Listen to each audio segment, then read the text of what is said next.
Voilà, donc j'espère qu'on a brossé une palette un petit peu large des directives anticipées telles qu'on les a envisagées dans cette soirée. Vous avez vu qu'il y a des points de vue qui sont très différents suivant qu'on est en soins palliatifs, suivant qu'on est en réanimation. Il y a des points de vue très différents suivant qu'on est philosophe ou suivant qu'on est médecin. Donc maintenant, la parole est à vous. J'en profite pour vous dire qu'on avait essayé de mettre tout un dispositif pour que vous posiez des questions en amont, mais on a oublié de le présenter. Donc tant pis pour nous. On va faire ça plus simplement parce qu'on n'est pas très nombreux ce soir. Il y a quand même, vous avez remarqué, un cinéaste qui a enregistré les intervenants et donc cette conférence sera sur nos sites respectifs sous une forme ou sur une autre. Avant de donner la parole, je crois qu'il est important en fait que la partie là maintenant qui vous est réservée soit une partie question et non pas de témoignage. Donc le temps est ouvert aux questions.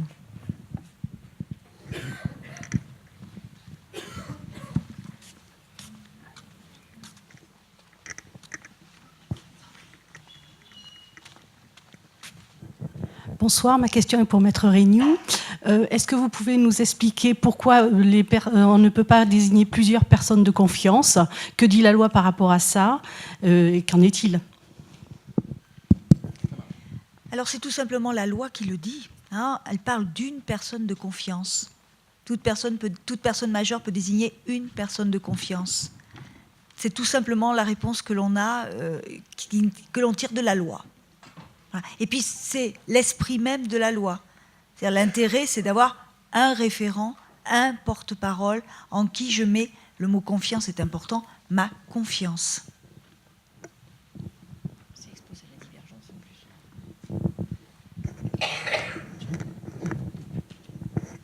Merci.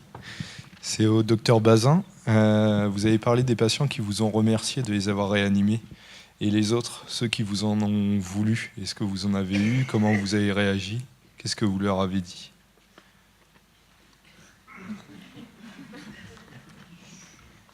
À part un cas très précis, c'est pas un cas particulier, je ne m'exprimerai pas ici, une personne publique qui a fait le reproche, elle l'a fait, je peux presque en parler puisque c'est Mme Quillot et qu'elle en a fait le reproche publiquement qu'on les réanimé. J'ai jamais eu de personne qui reprochait qu'on les ait réanimés. Après, il y a des familles qui reprochent la durée de la réanimation qui s'est soldée par un échec et qui ont dit mais ça faisait longtemps que nous on savait bien que ça allait se terminer comme ça. Oui, mais entre on savait bien et si le doute nous habitait aussi, on pouvait toujours avoir de l'espoir.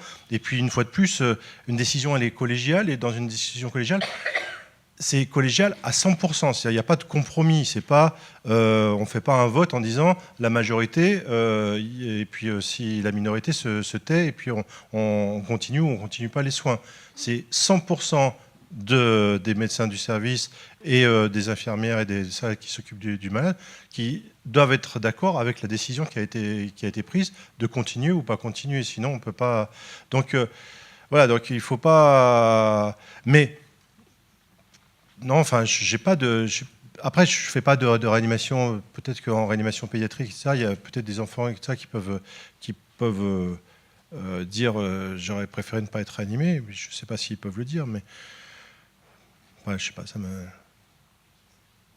Après, il y a des patients qui, je sais, hein, notamment des patients... Là aussi, on peut toujours... Et puis chaque cas est très très particulier. On peut dire, il y a les patients qui se suicident, il y a des gens qui sont déprimés, etc. Mais quand quelqu'un écrit « je veux mourir », etc., c'est une directive anticipée, enfin, par définition, etc. Ne me réanime pas. Il n'empêche qu'il y a des gens... mais des trucs monstrueux, hein, de se tirer des coups de fusil dans la figure, d'être complètement défiguré, et d'avoir une énergie de vivre après qui était fantastique. Et puis d'autres qui ont recommencé. Je pense que quand ils ont recommencé, c'est qu'ils ne me disaient pas merci. Donc, ouais, mais on ne peut pas le savoir à l'avance.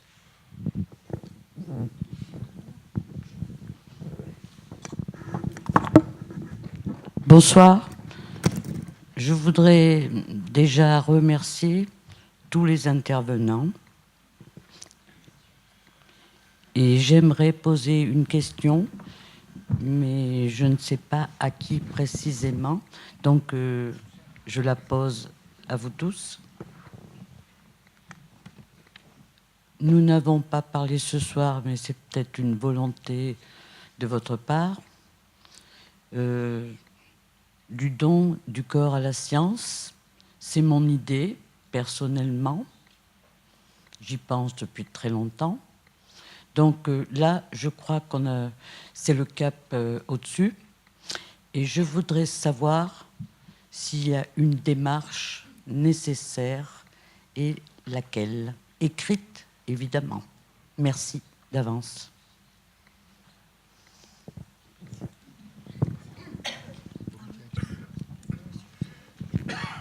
Alors, effectivement, c'est l'expression là aussi de la volonté, hein, c'est-à-dire que la démarche à faire, c'est effectivement d'exprimer clairement cette volonté, hein, de faire don de votre corps à la science. Il n'y a pas le seul élément dont nous disposons inscrit dans la loi, c'est le fait, au contraire, d'exprimer un refus. Hein. On peut exprimer un refus, il y a un registre des refus sur les dons d'éléments du corps humain après la mort. Mais par contre, effectivement, il serait bien que la loi évolue sur ce point et que l'on puisse donner une valeur tout à fait importante à l'expression de volonté et de demande de donner son corps ou des éléments du corps pour les prélèvements. Oui, c'est encore autre chose. Oui. Juste pour compléter ce que dit Anne-Marie, il y a le don d'organes. Et le don d'organes, c'est effectivement donner des organes. Et plus ça va, plus on prélève sur des personnes âgées. Il ne faut pas croire que parce qu'on a 70, 75 ou 80 ans, il y a des organes, par exemple, à moins qu'ils aient été maltraités par des substances comme l'alcool, ou etc. Mais par exemple, le foie ne vieillit pas. Un foie peut être, même un foie de 80 ans, peut servir à quelqu'un de 40 ou 50 ans. Donc, alors que les reins, oui, vieillissent. Mais donc, voilà, on peut.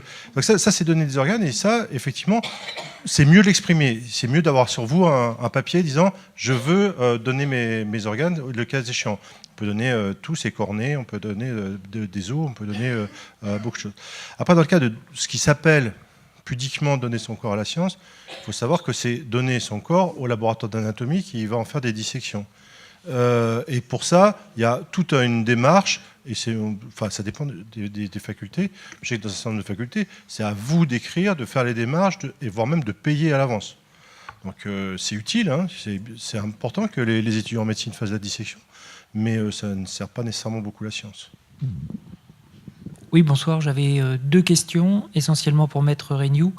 On a surtout parlé de la personne majeure. Qu'en est-il pour la personne mineure? Et s'il y avait un conflit, alors pas pour les enfants en bas âge, mais par exemple entre un adolescent et ses parents, s'il y avait un conflit, justement, est-ce que le législateur a prévu quelque chose? Et j'avais une deuxième question. Est-ce qu'au niveau européen, il y a eu des directives concernant la loi Leonetti? Est-ce qu'il y a au niveau de l'Europe, il y a les mêmes lois dans d'autres pays européens ou dans d'autres pays, même outre-Atlantique ou sur d'autres continents? Alors, sur le problème du mineur, oui. Donc, ce que dit la loi du 4 mars 2002, c'est que le mineur doit exprimer également sa volonté. C'est-à-dire qu'on ne peut pas réaliser un acte de soin, quel qu'il soit, sur un mineur, en état d'exprimer sa volonté, en état de discernement. C'est impossible sans l'avoir informé et sans avoir provoqué son adhésion à cet acte de soin. Bien sûr, le consentement est donné par ses représentants, que sont les titulaires de l'autorité parentale, ses parents, mais on n'écarte pas l'enfant de cette expression de volonté.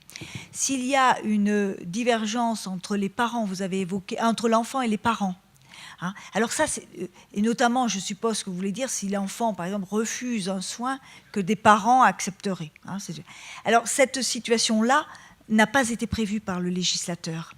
Hein, par contre, elle n'a pas été prévue expressément. Mais on en revient à ce que l'on disait tout à l'heure, c'est le fait qu'on ne peut pas, dans un cas comme ça, faire l'acte uniquement parce que les parents y consentent alors que l'enfant refuse. On va s'arrêter.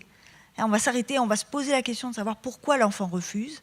Si son refus résulte d'un raisonnement, d'une expression que l'on peut effectivement retenir, et dans certains cas, on pourra effectivement retenir cette volonté de l'enfant de refuser. Le seul cas qu'a prévu le législateur, c'est au contraire lorsque, par exemple, des parents s'opposeraient à un acte de soin, lequel refus ou laquelle opposition présenterait des risques importants pour la santé de l'enfant. Là, le législateur a été très clair. Il a donné au médecin la possibilité de réaliser, dans un cas comme ça, l'acte de soin. Et sur les autres législations, c'est toi les lois. Non, moi la réponse elle va être très simple, c'est que le système français a son propre système législatif et la loi dite Leonetti appartient à la France. Alors, il y a d'autres dispositifs, effectivement, en Europe, différents des nôtres, d'ailleurs.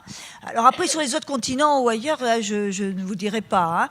Mais en Europe, il y a effectivement, d'ailleurs, on a dans les rapports sur la loi Leonetti, l'avis que je citais tout à l'heure, 121 du CCNE, ou le rapport Sicard, font référence, d'ailleurs, aux autres dispositions européennes qui ont effectivement qui abordent cette question, et parfois, vous le savez parfaitement, différemment. Oui, je voulais juste ajouter quelque chose, c'est qu'en fait, il y a peu de domaines comme celui de la bioéthique où les législations entre pays européens soient à ce point divergentes.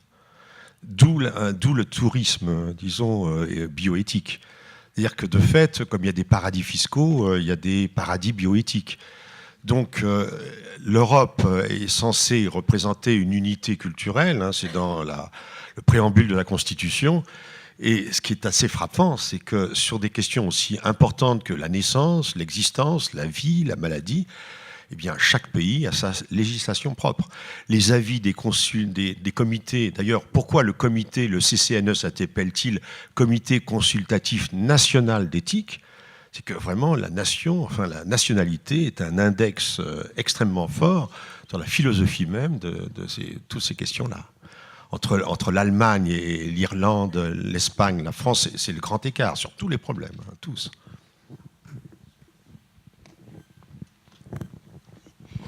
On a parlé tout à l'heure du comité consultatif national d'éthique. Vous avez parlé, je crois, de son avis 121. Dans son avis 121, il fait une proposition pour que les directives anticipées soient opposables aux médecins. Je pense que c'est quelque chose, c'est qu'une proposition aujourd'hui. J'aimerais vous entendre là-dessus.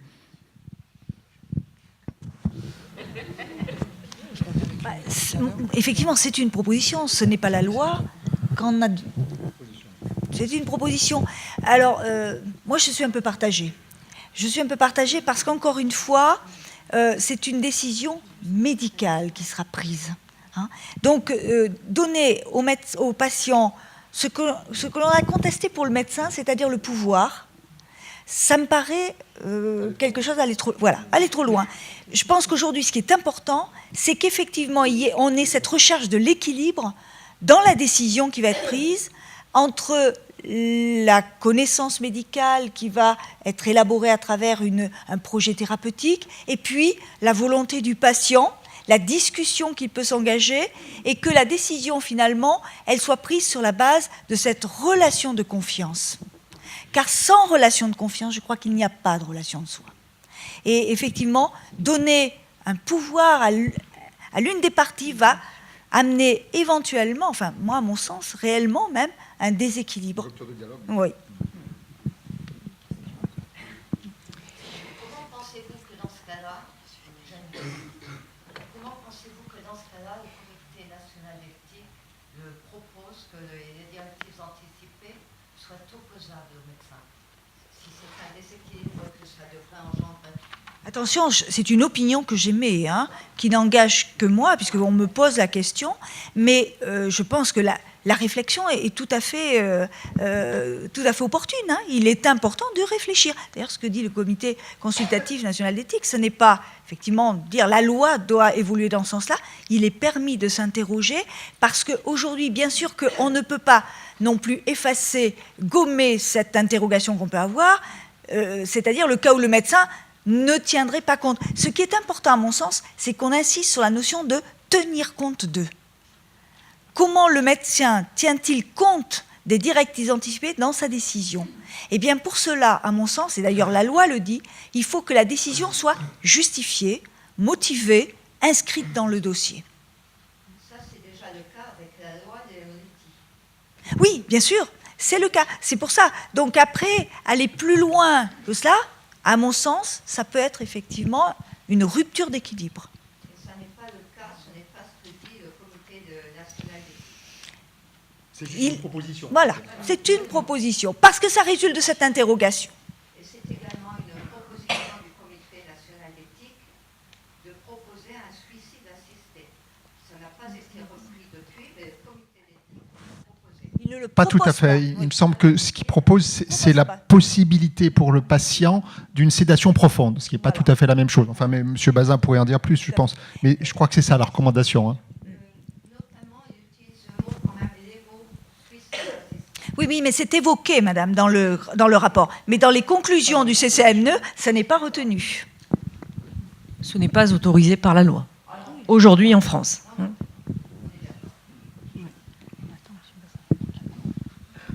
Juste pour rebondir, c'est tout le problème entre la loi et l'éthique. Vous pouvez avoir des lois qui donnent des cadres de réflexion, et puis il y a l'éthique. Et l'éthique, elle est très compliquée parce que... Je vais vous donner un exemple. J'ai réfléchi là aux gens qui ont pu ne pas me dire merci, etc. Pas nécessairement de décisions que j'ai prises, mais d'assumer des décisions, parce que en réanimation, c'est pas un médecin, c'est une équipe. Une femme veut se suicider, se jette sous un train. Elle se retrouve sans jambes et sans bras. C'est épouvantable. Elle ne peut plus se suicider. Si elle décide de se suicider. Au nom de l'équité, qui est un des grands principes de l'éthique, est-ce que, à un moment, il ne faut pas, si elle l'exprime, l'aider? Voilà. Je vous laisse en suspens sur cette réflexion. Bonsoir. Donc moi j'ai une question pour Monsieur Gaudin, en fait en lien avec votre fin d'exposé. Je voulais savoir si en fait vous sous-entendiez qu'on était manipulé par rapport à des problèmes économiques pour en arriver à vouloir demander notre propre mort, alors que c'est quelque chose qui est finalement assez impensable dans notre existence, quoi, d'envisager notre mort. Oui, mais il ne faut pas utiliser le terme de manipulation, parce que ça suppose qu'il y aurait une sorte de chef d'orchestre, ou bien de complot, ou bien de comité secret, etc. Non. Il y a, je crois, une logique des forces qui dominent notre monde, et que cette logique-là tend effectivement vers le sens que j'ai indiqué. C'est une crainte que j'ai, ce n'est pas une certitude. Mais de fait, il m'apparaît logique qu'à partir du moment où nous détenons le pouvoir sur nos existences, pouvoir sur la naissance, sur la mort, sur l'existence même, à partir du moment où tous les verrous moraux, d'ailleurs pourquoi parle-t-on aujourd'hui d'éthique? Parce qu'il n'y a plus de morale. L'éthique remplace une morale devenue impossible ou impensable. Il y avait dans la morale l'idée d'un universel. Aujourd'hui, l'éthique, elle est extrêmement opportuniste, on le voit bien. Les avis du comité consultatif national d'éthique, les avis en 1995 ne seront plus les mêmes 5 ans plus tard, etc. Donc, qu'est-ce que c'est que ces règles qui sont censées être morales, mais ces règles qui n'ont finalement que la durée d'une mode? En revanche, ce qui me semble extrêmement puissant, qui travaille aujourd'hui notre monde, c'est de considérer à la fois le corps humain et l'existence humaine comme étant des objets à gérer. Le terme d'ailleurs, toute la thématique économique et tout le langage économique utilisé à propos de l'existence, que de plus en plus d'individus d'ailleurs utilisent sans y voir malice, de façon tout à fait inconsciente. On dit qu'on gère son existence. Donc à partir du moment où effectivement chacun est censé être le maître à bord, eh bien le suicide apparaît comme étant la finalité, disons, logique de cela. C'est-à-dire que le suicide, c'est ce qui nous permet en effet, en théorie, parce que c'est une fiction totale évidemment, aucun suicidé ne veut se suicider. C'est-à-dire, il y a des désirs, il y a des pulsions, il y a tout un ensemble complexe. Mais je veux dire, mais à partir du moment où on fait finalement de la vie humaine, on a de la vie humaine une conception mécanique, c'est ça, industrielle. Donc, de fait, logiquement, la fin de vie, c'est l'obsolescence programmée, ou bien c'est le suicide, c'est-à-dire finalement l'acte censé être volontaire. Mais il ne faut pas, disons, il ne convient pas de penser cela en termes de manipulation. Voyez. Il y a une force des choses qui va dans ce sens-là, qui fait qu'effectivement, les techniques, les sciences, l'économie véhiculent en elles-mêmes des normes. C'est ça. Et donc les normes de notre vie, vous voyez ce qui se passe aujourd'hui sur le corps humain, et ça ne fait que commencer. C'est-à-dire qu'il y a tout un processus de normativisation, de normalisation, pas de normalisation, mais de normativisation, qui fait que nous adoptons, sans nous en rendre compte, des normes qui viennent finalement de tout un ensemble, disons, de discours diffus. Ça peut être le cinéma, la télévision, Internet, les copains aussi, enfin je veux dire, qui sont des vecteurs de normes extrêmement puissants. Donc, du fait, aujourd'hui, quand je connais un peu la littérature ancienne, je peux affirmer, par exemple, qu'il n'y a jamais eu, dans aucune période de l'histoire, autant d'êtres humains aussi malheureux de leur corps qu'aujourd'hui. C'est quelque chose de, disons, c'est vertigineux, ça. C'est-à-dire que la difficulté qu'aujourd'hui nous rencontrons de plus en plus avec le problème du sommeil, de l'alimentation, les addictions, etc. Et puis la chirurgie esthétique, ce qu'on appelle la dysmorphophobie en termes techniques, hein, c'est-à-dire la crainte obsessionnelle de la laideur, de la non-séduction, etc. La crainte du poids, du surpoids. Mais tout ça, c'est des choses qui sont très nouvelles dans l'histoire, voyez. C'est vraiment une révolution culturelle, mentale, qui bouleverse nos existences. Et nous y participons tous plus ou moins, et sans nous en rendre compte, parce que nous sommes tous finalement, si vous voulez, pris précisément dans ce monde-là. Oui. D'où la nécessité, enfin, me semble-t-il, d'un devoir critique. Un devoir critique et même un devoir de résistance, voyez. Bonsoir. Il a été beaucoup question dans vos propos de prendre du temps, de parler entre les soignants, les familles, le patient, au sujet des directives et autour de cette question de fin de vie. Vous avez aussi parlé j'ai bien aimé ce mot là, de la confiance, Madame Maître Regnoux. Je voulais savoir si ce temps qu'il faut prendre, est-ce qu'on en prend le chemin? Parce que quand on voit à l'hôpital, alors peut-être pas dans des services comme vous les décrivez là, mais quand on voit l'hôpital et sans... je n'y travaille pas, hein, je suis usagère, voilà, comme d'autres. On a l'impression que c'est la pression économique et la rentabilité. Je ne dis pas qu'il ne faut pas de l'efficacité, mais on a l'impression que c'est ça, et ça me paraît antinomique avec le fait de prendre du temps, qui n'est pas rentable. Et même si on voulait être horrible, on dirait qu'il n'est pas rentable, il coûte de l'argent. Mais comment faire? Parce que vous décrivez une voie qui paraît vraiment porteuse, humainement soutenable.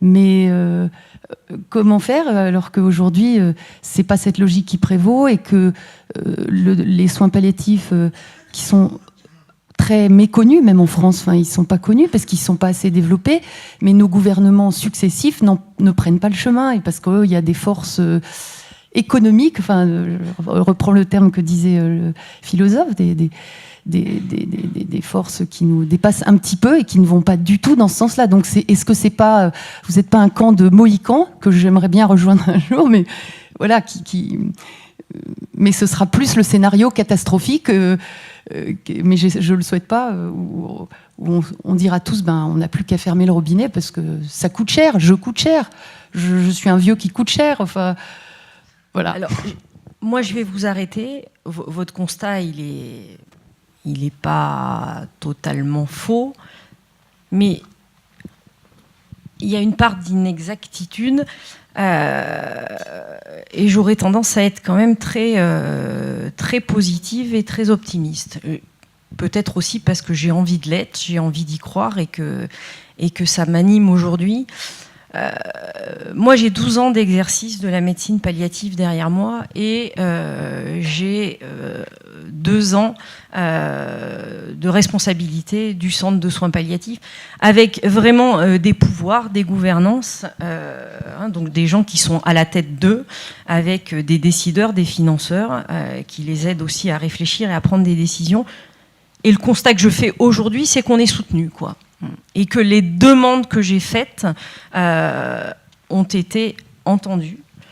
J'ai crié au secours il y a 2 ans parce que le sous-effectif médical a eu raison de certains individus qui devraient être là ce soir mais qui sont épuisés parce qu'ils ont donné tout ce qu'ils pouvaient, parce qu'ils y croyaient. Mais ils y croyaient, mais un individu, il ne peut pas croire tout, et il ne peut pas croire en tout et tout porter. Et moi, j'ai dit halte. J'ai dit, voilà, il y a quand même des circulaires, il y a des mouvements politiques qui sont mis en place, qui ont porté des projets. On a des chiffres, on a des effectifs, des dimensionnements. Aujourd'hui, il ne faudrait peut-être pas uniquement que ça figure dans des textes. Il faut un petit peu se lever tôt, remonter ses manches et nous aider parce qu'on ne pourra pas décemment continuer. Moi, j'ai dit, le CHU de Clermont-Ferrand, il est en passe de ne plus pouvoir afficher la dimension prise en charge palliative si on ne nous aide pas. Ouais. Et j'ai été entendue. On a une vraie équipe médicale aujourd'hui. On continue à avoir plein de projets. On a le réseau Palliadom qui est là aujourd'hui, avec lequel on essaie de mutualiser des moyens pour optimiser le temps, pour optimiser la qualité des soins, la qualité de la prise en charge. Moi, je suis super positive et optimiste. De toute façon, le jour où c'est les financiers qui vont tout décider, moi, je ne ferai plus médecine. Je suis en train de réfléchir. Peut-être il arrivera ce temps-là. J'ai envie de croire que non. J'ai envie de croire que non. La dimension humaine, elle est là. On reste quand même des individus. Il y a plein de choses sur le plan sociétal, sur le plan culturel. Monsieur Gaudin vient d'en parler, qui font peur. Mais bon, on se lève le matin, on est en vie et on continue à essayer de défendre nos propres convictions. Sinon, ça ne sert à rien de se lever le matin et d'être en vie. Ouais.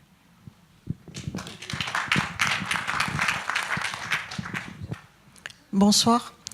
Est-ce que les soins palliatifs à domicile,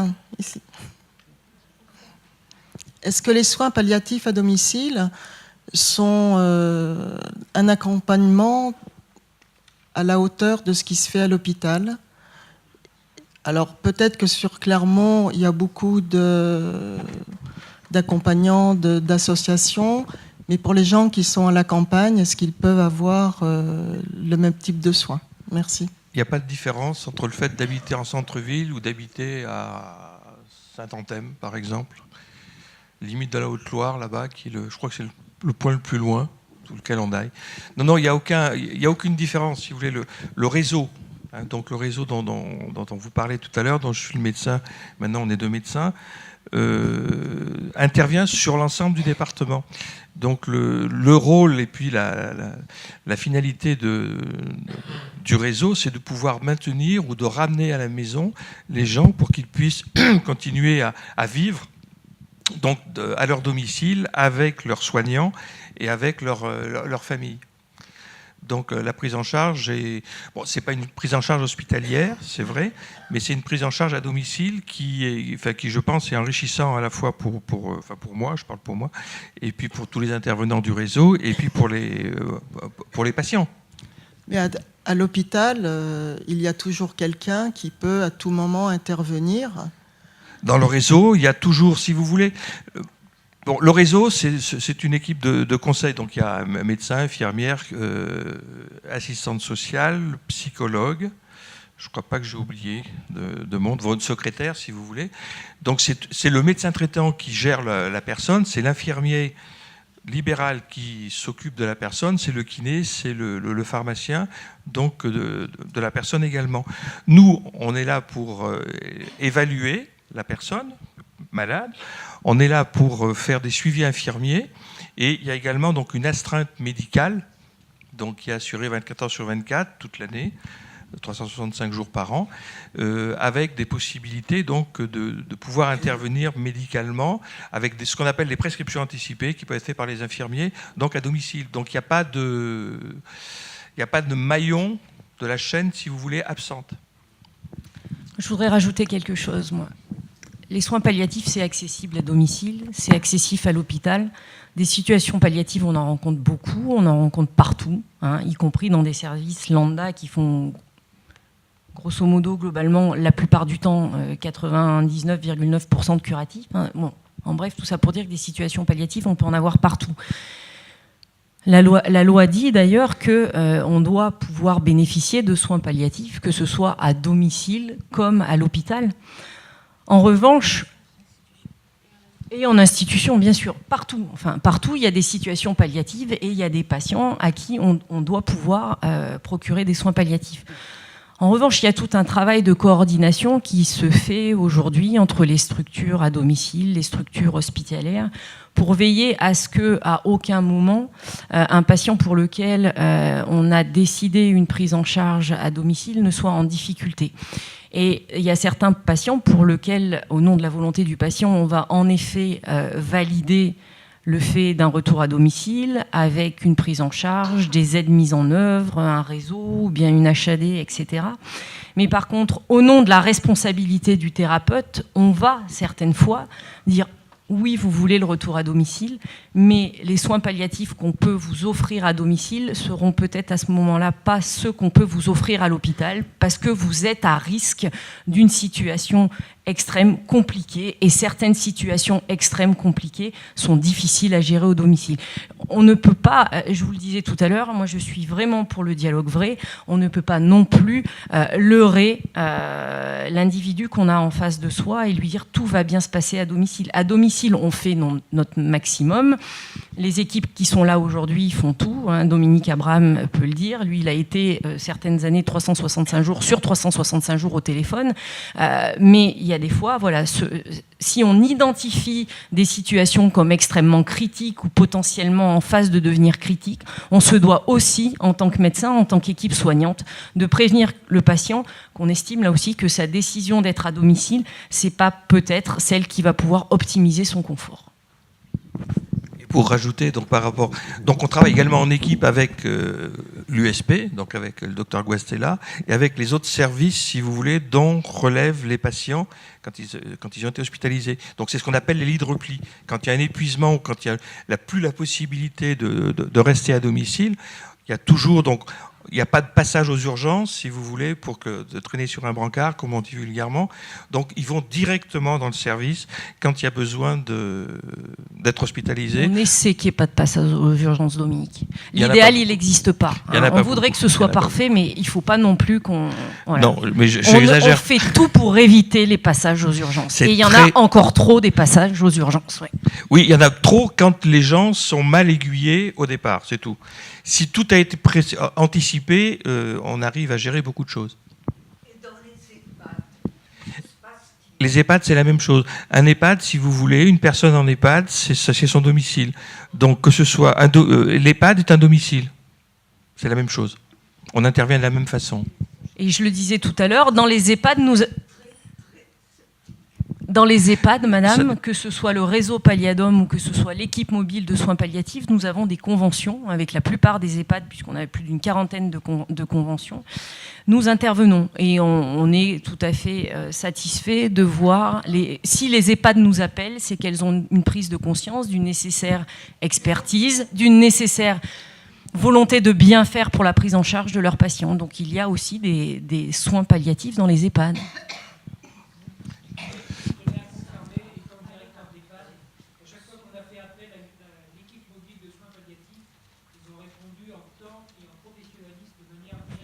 Ne mettez pas la barre trop haute, monsieur, s'il vous plaît. Merci.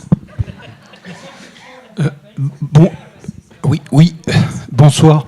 Je voudrais tout d'abord remercier tous les intervenants de ce soir pour la qualité de leur intervention, que j'ai beaucoup appréciée personnellement. Et voilà, j'ai deux questions. On a abordé la personne de confiance tout à l'heure. Cette personne de confiance, elle a un rôle très important, bien entendu, d'autant que son avis, si j'ai bien compris, passe avant celui de la famille, dans l'ordre juridiquement. Maintenant, voilà, juridiquement, comment elle existe, cette personne de confiance? Est-ce que vous pouvez apporter une réponse? Alors déjà, pour compléter et préciser ce que vous avez formulé comme observation, l'avis de la personne de confiance prévaut lorsqu'on est en situation de fin de vie, hein, pas dans les autres cas. C'est vraiment une particularité de la loi Leonetti sur cette phase de fin de vie. Bon, ça c'est le premier point. Comment elle existe? Par une désignation.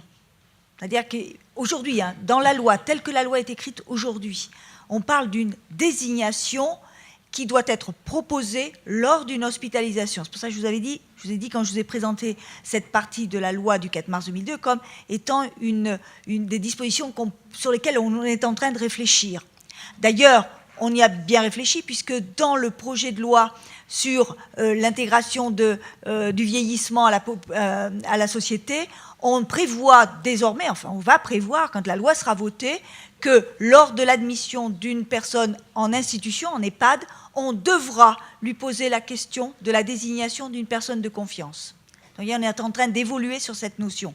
On va plus loin que ce qui avait été prévu initialement par la loi du 4 mars 2002. Oui, tout à fait. Ça veut dire que la personne doit être capable d'exprimer cette volonté de désigner la personne de confiance. Oui. Elle doit être en capacité, certes. Ça veut dire qu'il faut qu'il y ait un écrit, que ce soit mentionné quelque part. Oui, ça c'est prévu par la loi. Voilà. Oui, non, parce qu'on n'a pas abordé tout ça. Si, je vous ai dit, elle doit être désignée par écrit. D'accord. Et cette désignation se trouve dans le dossier. Donc si on est hospitalisé dans le dossier hospitalier, si on a fait une désignation de personne de confiance auprès de son médecin traitant, ce qui n'est pas interdit par la loi, ce n'est pas expressément prévu aujourd'hui, mais ce n'est pas interdit, on le trouvera dans le dossier du médecin, auprès duquel on l'aura déposé. Autre question, s'il vous plaît. On a parlé des directives anticipées, donc quelque chose de très important aussi. Elles sont valables 3 ans.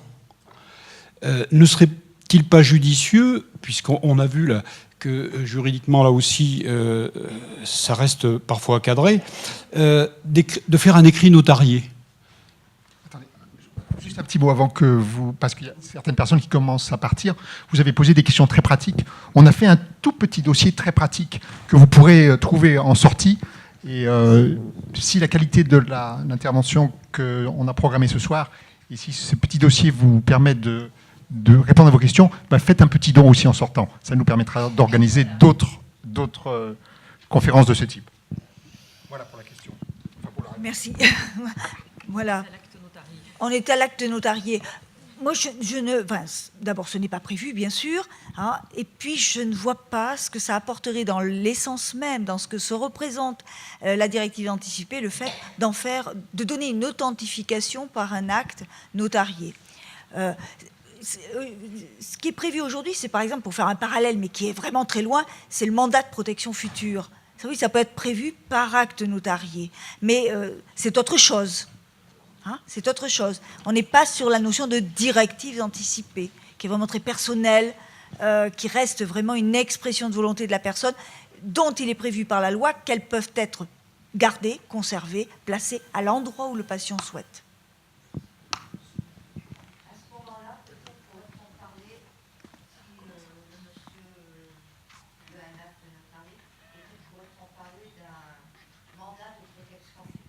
Mais ce n'est pas la même chose, c'est ce que j'ai évoqué, mais ce n'est pas la même chose du tout.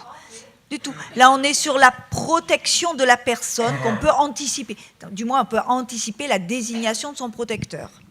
Oui, mais on peut également indiquer dans cet acte une personne de confiance. C'est-à-dire que le protecteur peut être la personne de confiance. Tout à fait. Mais on parle de la personne de confiance. Là, on m'a posé une question sur les directives anticipées. Juste pour rebondir aussi, parce que c'est une grande difficulté que tout le monde a de distinguer la personne de confiance et la personne qu'on aime et ses proches. Quand on demande aux gens qui est votre personne de confiance, ils disent mon conjoint, c'est évident. mais c'est pas nécessairement un cadeau à lui faire au conjoint, c'est pas nécessairement un cadeau à faire à la famille, surtout quand il y a plusieurs frères et sœurs, qu'il y a des distensions dans la famille. Et le fait qu'il y ait, tout à l'heure on posait la question, pourquoi il n'y a qu'une seule personne, et pourquoi c'est mieux que ce soit des fois le médecin généraliste s'il accepte, ou quelqu'un d'un peu neutre, ça peut être quelqu'un qui est de la partie, mais c'est qu'il sera neutre et qu'il ne portera aucune culpabilité à la décision qui est donnée. Quand on parle aux familles, d'ailleurs c'est jamais, comme l'a dit Anne-Marie, c'est jamais une famille ou un proche ou une personne de confiance qui prend la décision, c'est toujours l'équipe médicale qui prend la décision.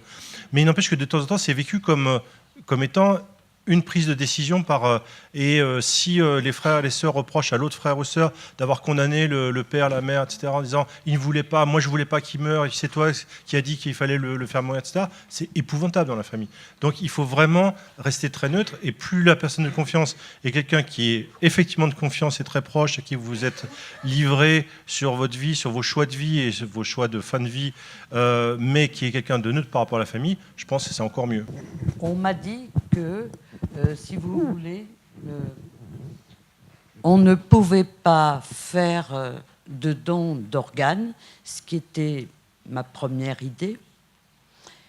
Quand on a eu, par exemple comme moi, un cancer traité à son tout début, c'est-à-dire seulement par radiothérapie, on m'a dit que ce n'était pas possible pour moi de faire don de mes organes, car j'avais été traitée par radiothérapie. Est-ce exact ou non? Merci.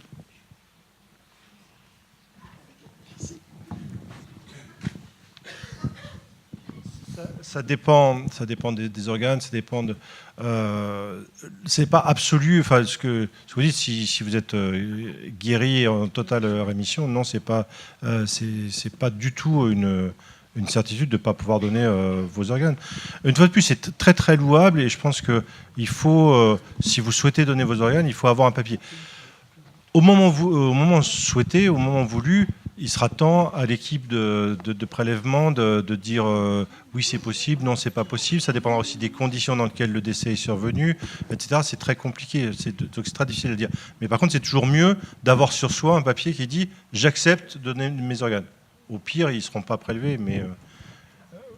Voilà. Juste pour rebondir, parce que c'est aussi une évolution, et c'est quelque chose, sans complexifier le débat, mais c'est une évolution de société sur laquelle on arrive très très prochainement, c'est que vous savez qu'on est en manque d'organes à greffer, et qu'on veut élargir les possibilités de prélèvement, et notamment les élargir sur des patients qui ne seraient plus des patients en mort cérébrale, mais des patients qui seraient au-delà de toute ressource thérapeutique, ce qu'on appelle les patients de Maastricht 3, ce qui pose d'énormes problèmes, parce que la confiance, quand on va réanimer un patient, il y aura toujours ce doute de savoir est-ce qu'on le réanime pour lui ou est-ce qu'on le réanime pour ses organes. Et là, c'est insoluble pour les médecins de vivre cette situation, et les législateurs ne pensent souvent pas aux médecins qui sont au contact des patients, de leur famille et de tout. Ça pose de très très graves soucis. Bon, eh ben, je crois que nous allons être obligés d'arrêter là. Nous remercierons vivement tous nos invités qui ont fait des interventions d'une grande qualité. Et puis nous espérons que nous avons répondu à toutes vos questions. Et surtout que vous avez passé une soirée qui correspondait à vos attentes. Par contre, j'ajouterai en tant que Jalmalve un petit mot. Si toutefois vous aviez envie de nous rejoindre en tant que bénévole, on vous accueille à bras ouverts. Je crois que vous avez eu toutes les coordonnées des trois associations. Voilà, et bien écoutez, on vous remercie vivement de votre présence. Et puis, encore merci. Merci à tous nos invités, à nos intervenants. Voilà, oui, donc merci à tous. Directive anticipée, je dirais, moi, pour finir, parlez-en, faites-les, n'en faites pas, mais surtout parlez-en. C'est le dialogue avec la famille, avec les proches ou avec les amis. L'idée de repas conviviaux autour des directives anticipées me plaît. Voilà, merci à tous.